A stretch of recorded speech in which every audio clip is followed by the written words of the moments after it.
To continue weeding out long continuing customs duty exemptions, I propose to remove certain exemptions on items which are being manufactured in India or where the imports are negligible.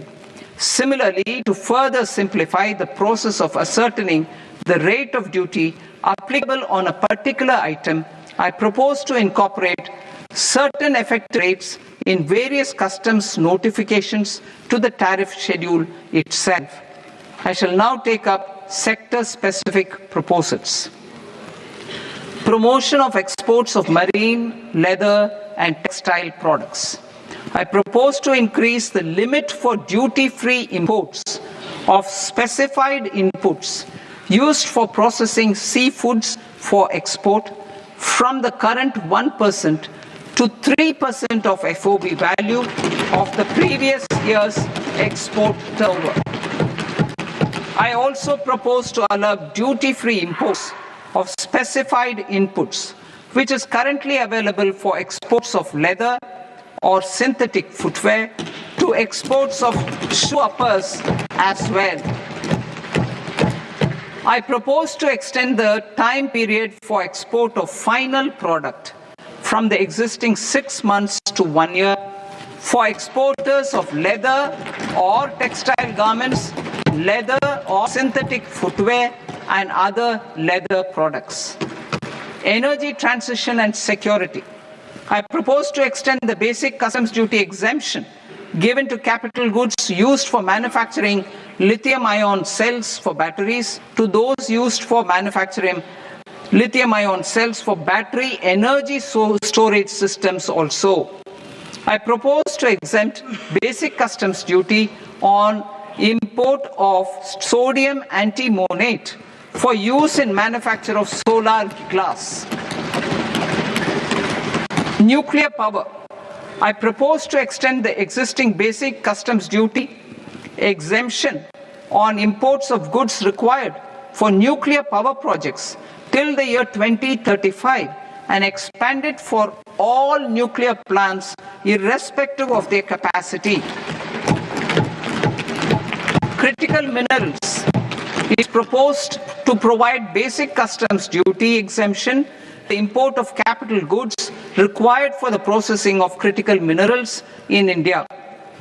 Biogas blended CNG.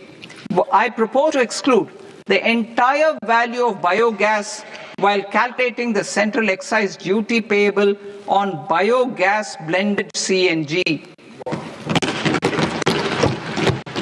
Civil and definition.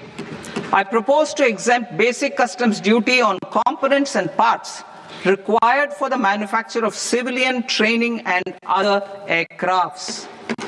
It is proposed to exempt basic customs duty on raw materials imported for manufacture of parts of aircraft to be used in maintenance, repair, or overall requirements by units in the defense sector.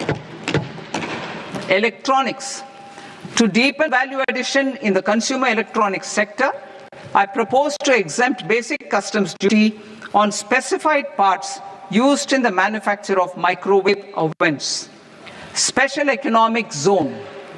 To address the concerns arising about utilization of capacity by manufacturing units in the special economic zones due to global trade disruptions, I propose as a special one-time measure to facilitate sales by eligible manufacturing units in SEZs to the domestic tariff area at concessional rates of duty. The quantity of such sales will be limited to a prescribed proportion of their exports.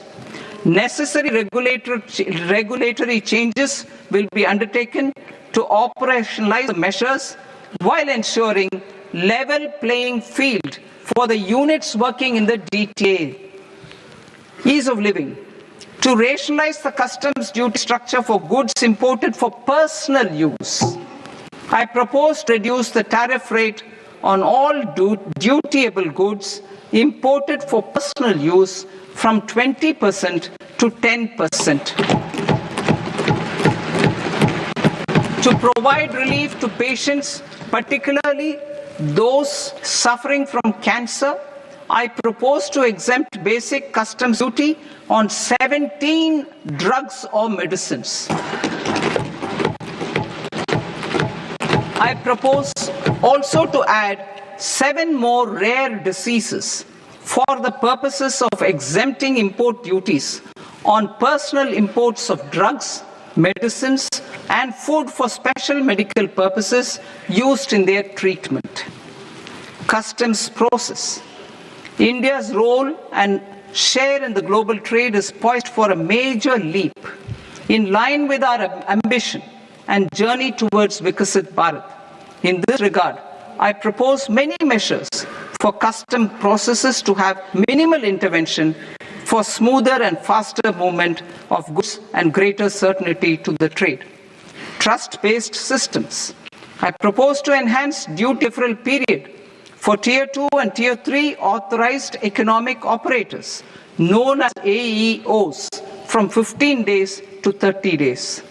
I propose to provide eligible manufacturer importers the same duty deferral facility. This should encourage them to get themselves accredited as a full-fledged Tier 3 AEO in due course.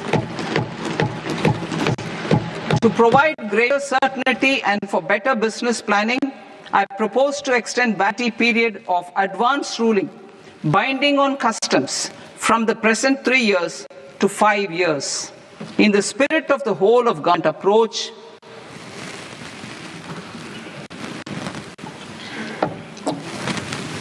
government agencies will be encouraged to leverage AEO accreditation for preferential treatment in clearing their cargo.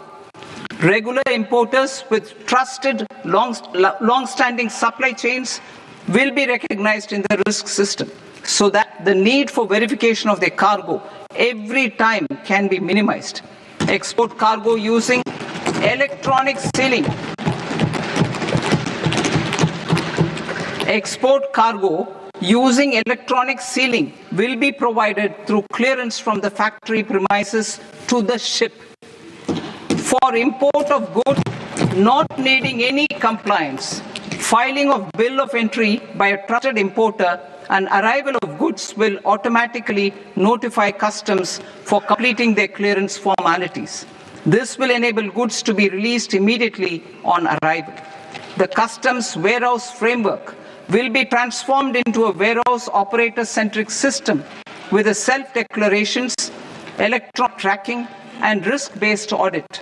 These reforms will move away from the current system of officer-dependent approvals and reduce transaction delays and compliance costs. Ease of doing business. Approvals required for cargo clearance from various government agencies will be seamlessly processed through a single interconnected digital window by the end of the financial year. Processes involved in clearance of food, drugs, plant, and animal and wildlife products, accounting for about 70% of interdicted cargo, will be operationalized on this system by April 2026 itself. For goods not having any compliance requirement, clearance will be done by customs immediately after online registration is completed by the importer, subject to the payment of duty.